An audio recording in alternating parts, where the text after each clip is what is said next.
শুভ সন্ধ্যা আমার প্রিয় আপুরা, ভাইয়েরা, আন্টিরা কেমন আছেন আপনারা সবাই? আশা করি সবাই ভালো আছেন। আমি আমার পরিবার পরিজন নিয়ে খুবই ভালো আছি। আরো একটা নতুন ব্লগ ভিডিও দেখার জন্য আপনাদের সবাইকে ওয়েলকাম জানাচ্ছি। আশা করি আমার আজকের ভিডিওটি আপনাদের কাছে খুবই ভালো লাগবে। তো ভিডিওটি আমি সন্ধ্যা থেকেই শুরু করেছি। তো আপনাদের ভাইয়া অফিস থেকে ফেরার পথে দেখেন এইগুলো বাজার নিয়ে এসেছে। আমার ঘরে এই বাজার ছিল না, তো আপনাদের ভাইয়া নিয়ে এসেছে 16 পিসের একটা নুডলস নিয়ে এসেছে, একটা কাপ নুডলস নিয়ে এসেছে ছেলে আর মেয়ের জন্য। আর এই জায়গাতে বসুন্ধরা 2 কেজি একটা আটা নিয়ে এসেছে, আর এই যে একটা ভীম লিকুইড নিয়ে এসেছে। আমার মেয়ে অনেকটাই নুডলস পছন্দ করে, তাই আমার ঘরে সব সময় নুডলস রাখার চেষ্টা করি। আমার মেয়ে সকালবেলা যদি নুডলস রান্না করে দেই, আমার মেয়ে মানে ভালো খেতে পারে। তো এই দিক দিয়ে 1 কেজি লবণ নিয়ে এসেছে আর 1 কেজি চিনি নিয়ে এসেছে। চিনি আনার কারণ আমার ঘরে চা খাওয়ার জন্য চিনি ছিল। তো আমার মা প্রায় 4 কেজির মতো করম চা দিয়েছে, মানে করম চার আচার বানাবো, তাই আপনাদের ভাইয়াকে বললাম যে চিনি নিয়ে এসো। তো আপনাদের ভাইয়া কিন্তু চিনিও নিয়ে এসেছে। আর এই যে চিপস দেখতেছেন, 2টো চিপস নিয়ে এসেছিল, একটা ছেলে আর মেয়ে খাবে বলে। তো ছেলে তো মানে সন্ধ্যাবেলা পড়তে যায়, তো মেয়ে খেয়ে নিয়েছে, পরেরটাও মেয়ে দেখেন আবারও নিয়ে গিয়েছে খাওয়ার জন্য। তো এটা একটা সকালবেলার ভিডিও ছিল। তো সকালবেলা উঠে আমি চলে এসেছি কিচেনে। তো একটা গৃহিণীর মানে অর্ধেকটা সময়ই কেটে যায় তার কিচেনে। তো আমিও কিন্তু মানে কিচেনে মানে এসে পড়েছি। তো কিচেনে এসে আমি আগে মানে রুটি বানাবো, তাই গরম জল বসিয়ে দিয়েছি। আর মেয়েও কান্নাকাটি করতেছে, তো মেয়ের জন্য নুডলস রান্না করে দেবো। তো মেয়ে নুডলস খাবে সকালবেলা। আমার মেয়ের নুডলস হলে তার আর কিছুই লাগবে না। তো দেখেন আমি কিন্তু নুডলসটা কন্টিনিউ ভরে রেখে দিয়েছিলাম। তো এখন নুডলসটা মানে ভেঙে তারপরে আমার মেয়েকে নুডলসটা রান্না করে দেবো। তো প্লিজ যারা আমার ভিডিওটি এই মুহূর্ত থেকে দেখা শুরু করেছেন, আমার ভিডিওতে একটা লাইক দেন না প্লিজ আপুরা, আমার ভিডিওতে একটা লাইক দিয়ে আমার ভিডিওটা কন্টিনিউ করবেন। আর যারা আমার চ্যানেলে আজকে নতুন ভিজিট করেছেন, যদি আমার ভিডিওটি ভালো লাগে তাহলে একটা সাবস্ক্রাইব করে দিতে পারেন। সাবস্ক্রাইবের পাশে থাকা অল বাটনটি অন করে দিবেন। আমি যখনই ভিডিও আপলোড করব নোটিফিকেশন পৌঁছে যাবে আপনাদের কাছে, আপনারা সময় সুযোগ করে দেখে নিতে পারেন। তো মেয়ের নুডলসটা রান্না করে দিব। আর দেখা যায় যে মেয়ে যদি ঘুম থেকে উঠে যদি বিরক্ত করে, আমার কোনো কাজই করতে ভালো লাগে না। তাই আমি সবসময় চিন্তা করি আমি কিন্তু রাত্রে কিন্তু আমার কিচেনের কাজ করে রাখি। এই যে চুলা বলেন, তারপরে আমার এই যে রান্না করার পরে যে থালাবাটি থাকে, খাওয়ার পরে যে থালাবাটি থাকে, আমি কিন্তু সবগুলোই কিন্তু ধুয়ে রাখার চেষ্টা করি। সকালবেলা উঠে ওইভাবে আমার কোনো প্যারা থাকে না। সকালবেলা উঠে আমি নাস্তা সুন্দর মতো বানিয়ে নিতে পারি। তো আমি কিন্তু আটাও কিন্তু সিদ্ধ করে নিয়েছি। এখন এই মেয়ের নুডলসটাও হয়ে গিয়েছে। তো আমার মেয়ের নুডলসটা একটা প্লেটে ঢেলে দিয়েছি। আপনাদের ভাইয়াকে বললাম যে নুডলসটা মেয়েকে খাইয়ে দাও। তো আপনাদের ভাইয়া কিন্তু প্লেটটা নিয়ে গিয়েছে আমার কাছ থেকে। তো এখন আমি অফ ক্যামেরায় রুটিগুলো সব বেলে নিয়েছি। বেলে এখন আমি মানে ভেজে নিব ভালো করে।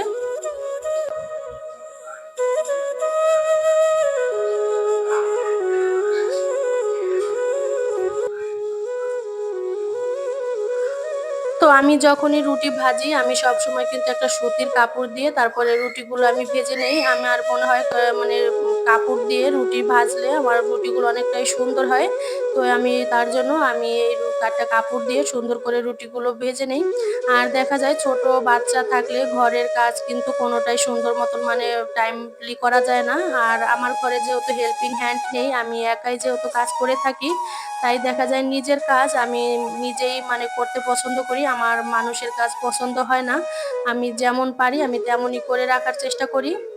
তো এই দিক দিয়ে দেখেন আমার কিন্তু রুটি হয়ে গিয়েছে। এখন আমি এই জল বসিয়ে দিয়েছি। দুধ চা খাবো, তার জন্য জল বসিয়ে দিয়েছি। দেখা যায় দুধ চায় যত বেশি জাল হয় খেতে কিন্তু ততটাই ভালো লাগে। তো এই দিক দিয়ে দেখেন আমার মানে সরি পরোটাগুলো ভেজে নিয়েছি। তো এই পরোটা দিয়ে দুধ চা দিয়ে আর হচ্ছে গেল রাত্রে ডাল রান্না করে রেখেছিলাম, এই ডাল দিয়ে আমরা আজকের খাবারটা খেয়ে নিব, সকালবেলার নাস্তাটা শেষ করব। তো দেখেন জলটা অনেকটাই সিদ্ধ হয়ে গিয়েছে। এখন এই জলের ভিতরে আমি পাতি দিয়ে দেবো। পাতি দিয়ে তারপরে অনেক সময় জাল করে নিব।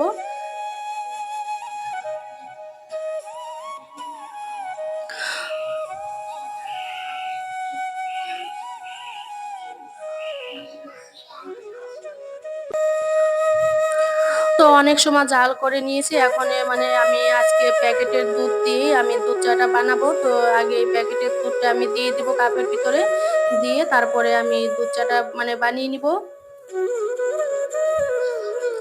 দেখা যায় কি আপনাদের ভাইয়া আগে দুধ চা খেতে চাইতো না। তো এখন আস্তে, আস্তে খাওয়ার পরে আপনাদের ভাইয়ার কাছেও দুধ চাটা অনেকটাই ভালো লাগে। তো আপনাদের ভাইয়া মানে বলে, আপনাদের ভাইয়া রং চাটাই বেশি পছন্দ করে। তো দুধ চাটা কম। তারপরও দেখা যায় আমি যেদিনটা মানে আপনার ভাই যেদিন বাসায় থাকে শুক্র, শনিবার তখনই কিন্তু সে দুধ চা খায়। তো দেখেন আমি কিন্তু গরম, গরম দুধ চা বানিয়ে নিয়েছি। সাথে হচ্ছে গেলো পরোটা। এগুলো দিয়ে আমরা আজকে দুপুরবেলা মানে সরি সকালবেলা খেয়ে নিবো। তো খেয়ে-দেয়ে কিচেনের কাজ করে দেখেন আমার খরগোশের বাচ্চা ৪ টা খরগোশের বাচ্চা দিয়েছিল। তো দেখেন একটা কিন্তু অলরেডি খেয়ে ফেলছে বিড়ালে। তো বিড়ালে খেয়ে ফেলছে, আরেকটার অবস্থা কি করে নিয়েছে এইগুলো দেখে আমার কাছে এতটাই খারাপ লাগতেছিল আপুরা কি বলবো, আমার কাছে অনেক খারাপ লাগছিল যে এতটুকু বাচ্চাও বিড়ালে ছাড়েনি, খেয়ে ফেলছে কিভাবে আর মাথাটার কি অবস্থা করে নিয়েছে। তো ৪ টার ভিতরে একটা তো খেয়ে ফেলছে, আরেকটা তো এই যে এই অবস্থা করে নিয়েছে। আরেকটা মানে অনেকটাই মানে খারাপ অবস্থা।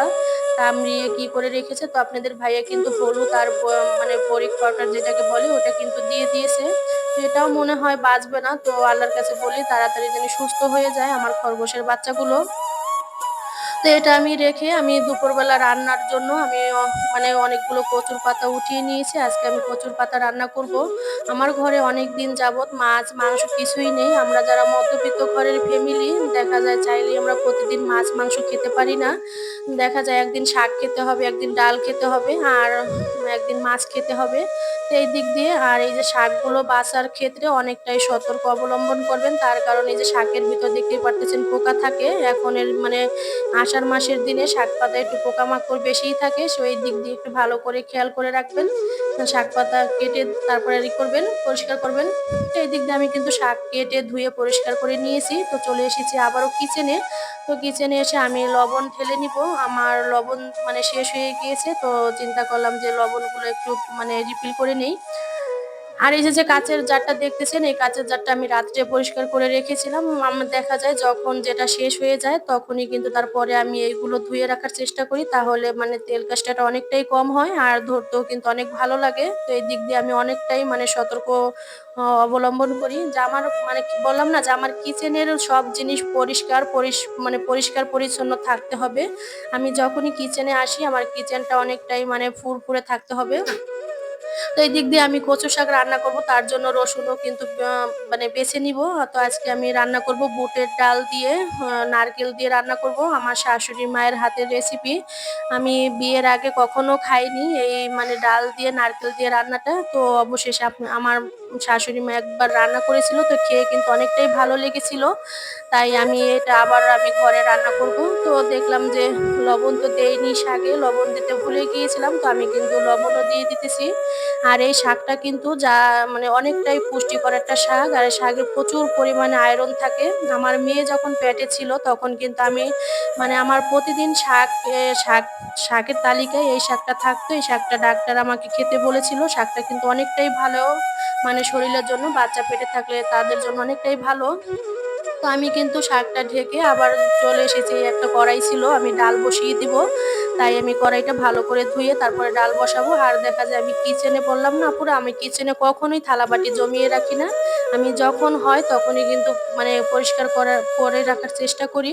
তো এই দিক দিয়ে আমি কখনোই থালাবাটি জমিয়ে রাখি না। তো আপনাদের ভাইয়া বলল যে যে তুমি করো, তুমি এই ডালটা বসিয়ে দাও। আমি ছেলে আর মেয়েকে নিয়ে মানে খেলা করি। তো আমি বললি আচ্ছা তো তোমরা খেলা করো, আমি এই দিক দিয়ে আমার কাজগুলো করে নিতে পারবো।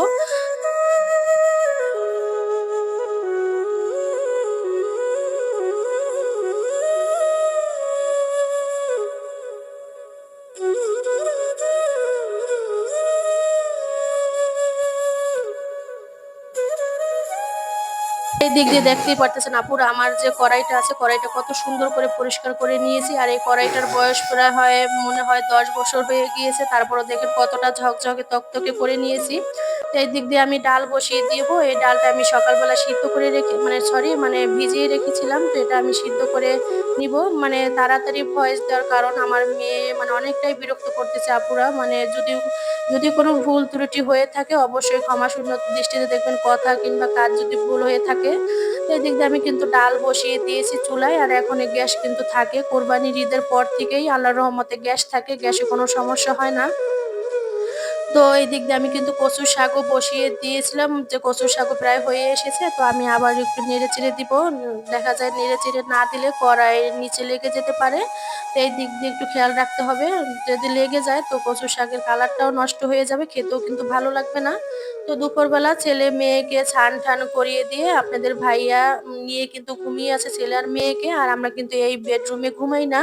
আমার পাশে আরেকটা বেডরুম আছে পাশের রুমে, তো ওইটাতেই আমরা ঘুমাই। তো ওই ঘরের নিচে ঘুমাই। ওই ঘরে আমার ২ টা খাট আছে। ২ ঘরের ২ টা খাট, কিন্তু আমি নিচে ঘুমাই। আমার বাচ্চা নিয়ে, আমার বাচ্চা পোলাপান নিয়ে আমরা সবসময় নিচেই ঘুমাই। তো এই দিক দিয়ে আপনাদেরকে দেখিয়ে দিতেছি আমার গাছগুলো কতটা সুন্দর হয়েছে। এই মানি প্ল্যান্ট গাছ যদি ঘরে থাকে অনেকটাই মন মানসিকতা ভালো থাকে, আর দেখতেও কিন্তু ভালো লাগে। ঘরে এরকম মানে বাস্তবে গাছ থাকলে অনেকটাই ভালো লাগে। তো এই দেখেন আমি একটা ভিডিওতে দেখিয়েছিলাম যে আমার ঘরে সরি, আমি এই যে সব মানে সমস্ত গাছগুলো মানি প্ল্যান্ট গাছগুলো ছাদে নিয়ে পরিষ্কার করেছিলাম। তো পরিষ্কার করার পরে অনেকটাই সতেজ আর তরতাজা হয়েছে। তো দেখেন কচুর শাকগুলো কতটা সবুজ রয়েছে। এই জায়গাতে কিন্তু হলুদ দেইনি, হলুদ দিলে মানে কালারটা নষ্ট হয়ে যেত। তো এদিক দিয়ে আমার ডালও কিন্তু সিদ্ধ হয়ে গিয়েছে। আমি ডালটা কিন্তু অফ ক্যামেরায় রান্না করে নিয়েছিলাম। মানে কারেন্ট চলে গিয়েছিল, আর কারেন্টে যে কি সমস্যা হয়েছে কি বলবো। একটু পরপরই কারেন্ট চলে যায়। তো এই দিক দিয়ে গ্যাস যেহেতু আছে চিন্তা করলাম যে আমি জল বসিয়ে দেই। গরম জল মানে খাওয়ার জন্য। আর এই দিক দিয়ে দেখেন আমি কিন্তু নারকেল দিয়ে মানে বুটের ডাল রান্না করে নিয়েছি। কালারটাও কিন্তু অনেকটাই সুন্দর হয়েছে। তো এখনে বললাম যে কচু শাকটা এখন রান্না করব না। মরিচ নেই ঘরে। তো মরিচ আনলে আপনাদের ভাইয়া তারপরে রাত্রে রান্না করব। তো এখনে শুধু ডাল দিয়ে খাওয়া তো যাবে না। তার জন্য এই আলু মানে ভেজে নিয়েছি। আলু দিয়েই খাবো। তো এই যে আমার কচু শাকগুলো রেখে দিব। তো এখন চলে এসেছি ঘরে। আপনাদের ভাইয়া বলতেছে ক্ষুধা লেগেছে আমাকে ভাত দাও। তো আমরা কিন্তু এখনে ভাত মানে খাবো। তো দেখেন আমার ডালটা কতটা সুন্দর করে মানে কতটা সুন্দর হয়েছে আর সিদ্ধ হয়েছে। তো প্লিজ আমার ভিডিওটি একেবারে শেষের পর্যায়ে কেমন হয়েছে অবশ্যই কমেন্টের মাধ্যমে জানিয়ে দিবেন। আর ভালো লাগলে লাইক, কমেন্ট, শেয়ার করে দিবেন। ধন্যবাদ সবাইকে।